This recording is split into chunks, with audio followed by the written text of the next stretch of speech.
Guys, they'll talk about how to fix a Space Marine list, how to find inefficient combinations, and my thought process on how I go about making a list perform competitively. So without further ado, let's dive right in. We'll be using a list of one of my Patreon subscribers. James has graciously offered us to use his list as a guinea pig for this video. Sent two versions of the list for me to analyze, and this was the second one. The first one was very similar, just had a bigger squad of Primaris Crusaders and another couple of characters. First thing that I usually do is I read through the list trying to find the combinations that I feel are less efficient and would probably be better off replaced with something that I know that works well on the tabletop. Preferably something that I would not want to face myself on the tabletop. James seems to have done a very good job listening to my videos and taking advice from that, because his list has a lot of important check marks checked out. Of course, if you want me to analyze your roster and make it better as well, take a look at my Patreon, links are in the description. Remember the things that we talked about on what makes a list good in 40k. It needs to be deadly, so a list needs to have certain units that can destroy your opponent's stuff, even durable things. For the full version, check out my How to Build a Strong 40k List video. It needs to have speed. It does two things here. It helps us with the previous one, which is doing damage, because in order to do damage in melee, we need to get close to the opponent. In order to do damage in shooting, we need to get line of sight. And it also helps us with mission play, because if we cannot move across the board, it'll be hard for us to score points. So very slow lists need to have a very good plan on how they're planning to actually score and win the victory points game. Next is the ranged output. We need shooting specifically, because even if we are very, very good in melee, there are some lists that can perform without any shooting whatsoever, and it takes a certain amount of skill to pilot that, and you will still sometimes run into the issue where your opponent knows very well how to screen, how to protect themselves from a certain amount of your melee output. So if you have no way to interact with them without getting into engagement range, you will suffer problems. So for anyone who's not that experienced, I would recommend to, if you can, run balanced lists with ranged and melee output both. Lastly, have a way to take a punch. So we need to have durable units that can withstand some level of shooting and melee punishment, because there are certain situations in the game there where you actually need to take some damage. It often happens when you have screwed up with your movement or your deployment, and you just need to take a certain amount of damage which you could have probably avoided, but you didn't. So now, for you to win the game, your unit needs to stay alive somewhere, and that's why you need to have durable units in general in your list. Not every unit needs to be durable, of course. Your chaff units actually want to be quite easy to kill, because that means they will be cheap. But some units, some damage-dealing units, need to have durability. So how does James' list fare in this case? We have Apothecary with 10 Houses Bones, so that's good. James has noticed that this is an incredibly good relic, and if you're running the Templars in the correct valve, which is the 6+ Feel and Pain and 5+ Leadership, then you always have to have the 10 Houses Bones. One of your units needs to have the 5+ Feel and Pain. As I understand, James wants to run them as they should be run, with the 10-man Primaris Sword Brethren unit and High Marshal Helbrecht. Problem with this combo, though, is even though Apothecary is nice to have, and being able to revive a Sword Brethren guy, which is 3 wounds, and that's not inefficient. Like, running Apothecaries with your Assault Intercessors is not that good, because what you're getting actually is just 17 points back. With Grey Knights Terminators, that's a very good investment, because you are getting a 42 points cost model back. With Sword Brethren, it's 28 points that you're gonna get back, like a cashback from your Apothecary, so it's not very impressive, but it's still not bad as well. My problem here is that it's not a lieutenant. It means that we are running Helbrecht, I assume, with this unit. I actually don't forget if I asked James about that or not. Maybe perhaps he was running the Primaris Crusader squad with the Helbrecht, but if he wants to have Helbrecht plus someone with the Sword Brethren, that someone needs to be a lieutenant, so that we can activate lethal hits on them. Of course, we can use the 1CP stratagem to make them go into a vow, but that is a problem, because that activates in the command phase, and in the command phase we're supposed to be in the Land Raider. So that creates its own set of problems. Therefore, we are better off using lieutenants with the Helbrecht if we want to build the Helbrecht combo. Next, after the Helbrecht, which Helbrecht is a great character, so good choice on James' part there, we have 2 10-man Primaris Crusader squads. The Primaris Crusader squads, the 10-mans, I have a weird relationship with them, because they're nice, they are very efficient in terms of points, only 14 points per model, but you're not gonna get that ultimate killing power that you're gonna get with a 20-man squad, and the ultimate CP efficiency, as well as the enhancements efficiency or characters efficiency. So all the buffs that you can apply, they will not be as efficient on a 10-man unit. Therefore, I would recommend to run them as a 20-man, because then you are actually getting a very scary unit, both in terms of how hard it is to kill, especially with 5+ Film of Pain, which you should be running with them, a 5+ Film of Pain in one form or another, and also the killing power in melee. Also have a Black Templars Impulsor, which here I would assume that it's going to carry one of the Hellblaster squads. And Hellblasters plus Impulsor is not a bad combo. You can shoot from inside the Impulsor, from the relative safety of it, but my problem is just the 5-man Hellblaster squad.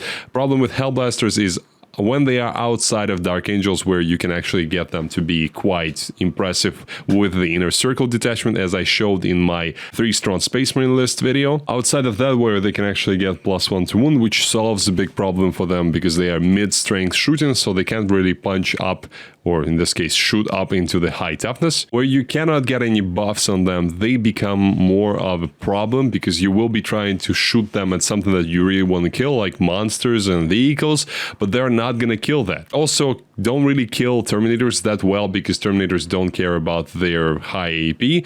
Terminators don't really care about damage to either, and the Hellblasters don't even wound them on 2s, so they will still be wounding them on 3s. Therefore, Hellblasters are a very thematic, very cool unit. I like them a lot, but I would recommend other types of shooting, like Inceptors, for example, where they don't suffer from a problem of mobility. They do have mobility inbuilt, and their shooting is better itself already with inbuilt rerolls, and they cost only 5 points more for a 3-man unit. So of course, if you want to kill a bunch of intercessors and stuff, Hellblasters are a perfect way to do that. However, for a lot of other things that we actually really want to be able to deal with, they're not as efficient. Not saying they're bad, just slightly inefficient in their form without buffs. I actually skipped a unit here. We have a Gladiator Lancer from Black Templars. You know I love Lancers, so a great choice on James' part. The only issue is that we only have one of them, so I highly recommend to run at least 2 in any list that you have, because then you will actually be able to deal with vehicles more or less reliably, vehicles and monsters. We also have a very unique choice here, which is the Land Raider Crusader. I assume it was a more of a thematic choice, and also just to save up points, because the list is 20 points shy, but the Redeemer is still 30 points over the Crusader. So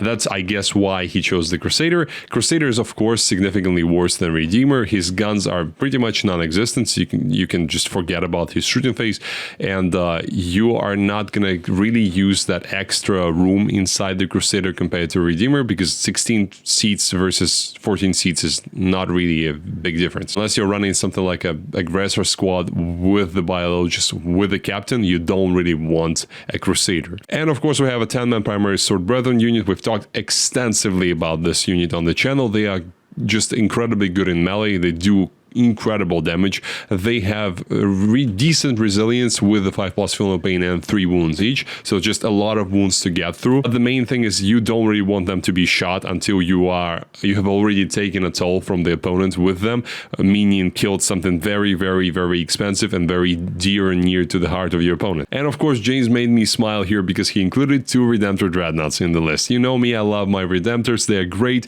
They're not as wonderful as they were at the very start of the edition because of 2 reasons. First, their points, they got a points hike after they got a discount, so they're back to their old points, I think, from the very early start of the Space Marine Codex, which 210 is just a tiny bit more than I would like them to be at. And also, second reason is because of C-10s and other units that have -1 damage modifiers, the meta has slightly shifted, so now there are more units that either ignore mods or they have mods that happen after the -1 damage modifier, like the Sword Brethren themselves. So the -1 damage, which was so helpful for the Redemptor, is not as efficient now. They're still very good, and still most armies will struggle to deal with them, especially when there are in numbers like 2 or 3. So good choice on James's part. And we have lastly a 5-man scout squad, which scouts are just a perfect support unit for a number of reasons. Now James's comments. So he asked me if it is better to go full squad versus minimum squad. When is it better?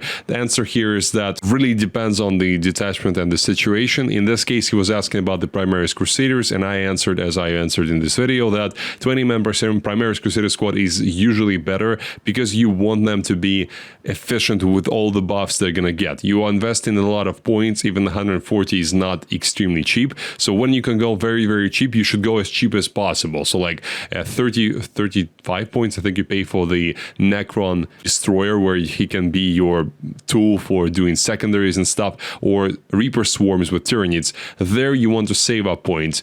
When you're going for damage, when you're going for durability, there usually more is better until you reach some sort of threshold where potentially reach a certain threshold where it's not better anymore. This usually happens when you stop fitting in the transports, so when you're starting to lose stuff like mobility. In case of Primary Sword Brethren, for example, a lot of people ask me if 5-man is a better choice just to have a bit more options of where you go to. It is true, and if you're running something like Gladius, for example, with a bunch of Impulsors, I really like the idea of having 5-man units of Sword Brethren in its own Impulsor with a character attached. That can be a good option.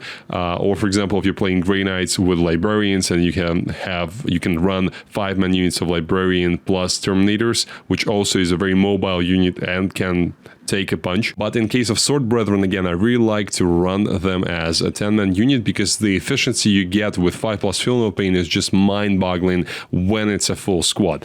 With a 5-man unit, it's not nearly as efficient or as scary. Same goes for the character buffs and the stratagems you can use, like +1 AP. And also, me favoring the 10-man unit comes from the fact that a lot of armies play into this situation where you have a very, very tough unit that you are counting on surviving or counting on that unit doing a bunch of damage, and you being able to ultimately just say, this unit goes away after my Land Raider moves 12 inches, I disembark 3 and I charge it. This unit is not going to be on the tabletop anymore. So this ability of the 10-man Sword Brethren unit is why I really like to run them, and I think the combo of Redeemer characters and them is more than worth the points. James also asked about the Hellblasters as a 5-man instead of a 10-man. To be honest, they are pretty much the same thing in both situations. If he was running them in Dark Angels, where they can be led by someone like Azrael for the full pass invulnerable save, I would of course say you need to run them as a 10-man. In this case, it doesn't really matter. They have problems that are not solved or created when you have them as a 5-man or a 10-man. 5-man unit doesn't really create maneuverability, it creates you more activations, which, yeah, that's good in order to be able to engage multiple units.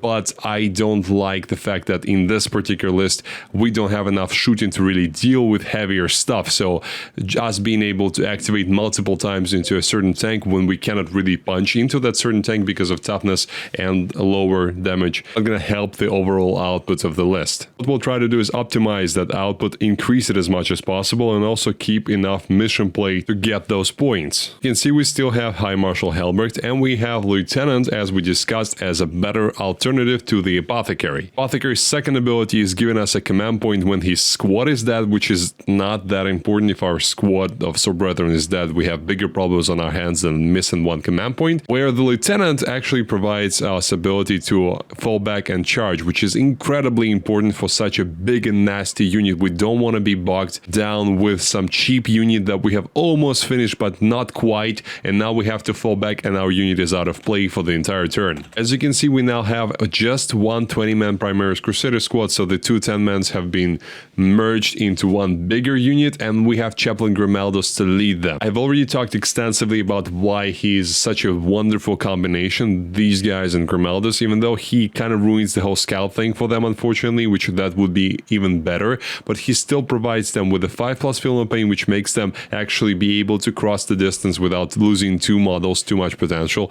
And then in the second turn, you activate Advance and Charge, and you're able then to get into combat, potentially increasing your AP by 1 with a stratagem. And next, in the third turn, if they survive and if you need to finish off some units, you can use their extra AP ability from the Grimaldos again. And of course, he provides them with the all-important rerolls to hit, because you want this unit to be able to go separate ways from the Sword Brethren, and Sword Brethren will likely be targeting the unit that has rerolls on them from Oath, because in order to get maximum efficiency from Helmbrecht's 5+ critical hits and lethal hits from the lieutenant, you want to be able to reroll all hits and get as many hits on the target as possible. Next, we have 2 Gladiator Lancers, because as I discussed before, the Gladiator Lancer is a wonderful platform, but if you only have one, chances are that you're gonna miss one of those 2 shots and something goes wrong, or maybe your opponent just passes an invulnerable save of 5+ or even 6+ if you're targeting Raiders or something from Drukhari,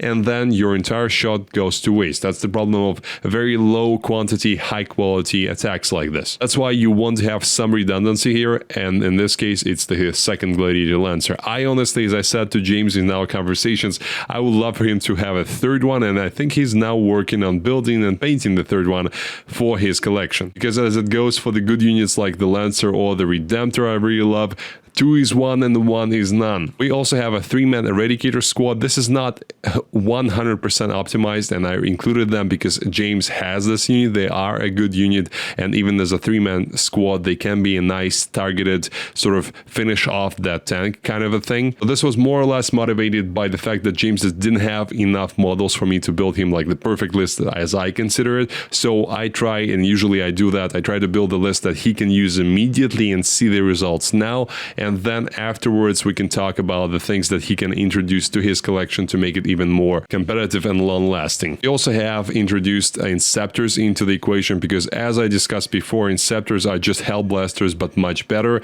because they can have mobility from their own deep strike ability, and being able to deep strike within 3 inches makes your shooting much scarier. And also for more advanced players out there, you can use the Inceptors with their 3-inch deep strike in addition to shooting, just to targeted move blocks something. For example, if you know they're gonna die next turn, but then you're gonna block someone from some important thing from moving forward, like a vehicle or something, and also you can use them to block something from disembarking easily from inside a transport. If a transport is in such a spot where it's hard to disembark on one edge, there is a unit of yours on another, and there's only one small area of land where the Union side can disembark to when the transport dies, you can put Inceptors there and then force your opponent to actually sacrifice some of the models because they cannot put them anywhere. But just as simply said, the Inceptors are a great shooting unit with great mobility, so having them is pretty much a must-have for Space Marine units in my opinion, and these 2 3-man units are plasmas, so we are adding to our ability to deal with heavier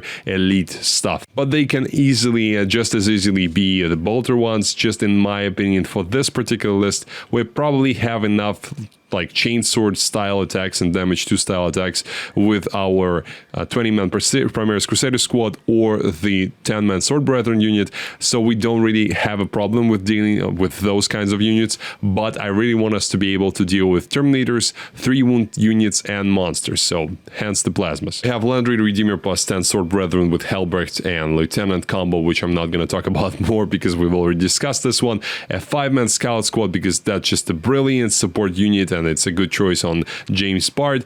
And also Calidus Assassin, we've added her because when you have extra 90 points and close to that, when you can downgrade something potentially and get her to be in your list, it's a good idea. She is great for secondaries, great for that up and down movement where she goes somewhere, does deploy teleport Homer, and then dissipates in the next turn, disappears in the next turn, and also she messes with your opponent's stratagems and potentially can go character hunting. That's more for the end game. Let's look at these 2 lists side by side. So we have Apothecary and High Marshal Helbrecht. High Marshal Helbrecht is in both lists, but Apothecary was changed to Lieutenant because we discussed it's probably a better choice. In the battle line, we have 2 10-man Primaris Crusader squads that have been changed to a 20-man Primaris Crusader squad because that's more efficient. In the dedicated transports, we have nothing in my list, and Black Templars Impulsor in James 1. I don't think Impulsor is a necessary addition here. It's more of a good choice when you're playing Black Templars as Gladius. Just so no one is confused, the James's old list is on the left and the new one is on the right. I have 1 Lancer in James's list and 2 Lancers in mine. I have removed the Hellblasters and replaced them with Inceptors because they are pretty much the same price but give us a much more choices in terms of where we can apply that damage. Crusader was upgraded to be a Redeemer because Redeemer is just so much better with his Overwatch potential, and the extra seats are essentially being wasted. And even though I love Redemptors, we've removed them here because there was just no space in them for them in this list. We needed extra support units, we needed extra shooting, so there was just no real reason to have two Redemptors, even though I think they are a good fit for James's original one. Thanks to their sacrifice, we now have two fully buffed melee units. We have very strong shooting base and enough support units to score mission. If you like Redemptors like myself and you just don't want to see them go, here's an option on how to make the same list. Keep the overall structure of two big melee bricks and still add the Redemptors. So we will have to remove two Inceptor squads because yes, they have good shooting, yes, they provide great mobility and they're an awesome unit, but we are trying to fit Redemptors in, so they go. We add two Redemptor Dreadnoughts. We also remove a scout unit. We keep the Calidus. She's going to be sitting on the home base or one of the Lancers, depending on how the objective is. And we remove Eradicators as well. So that allows us to have two Redemptor Dreadnoughts. We still have a 10-man Sword Brethren unit with the whole Hellbreak combo. We have a 20-man unit of Primaris Crusaders with the Grimaldus, and we have two Gladiator Lancers for the shooting, of course, with the Calidus and the Redemptors. Just to reinforce this of how I go about making the list perform better, James has been happy. These are the things that I usually look at when someone sends me their roster on Patreon, which you can also become this person by subscribing to my Patreon, and I will be able to provide you with a very thorough analysis of your list and my advice on how to make it work better. Just to reinforce the point, here's James's review of my coaching service, and he seems to be quite happy with the results, so hopefully you'll be happy with that as well. So let me know in the comment section what you think about this list and how you will change it yourself. I would love to hear that. Thank you for watching. I'll see you next time.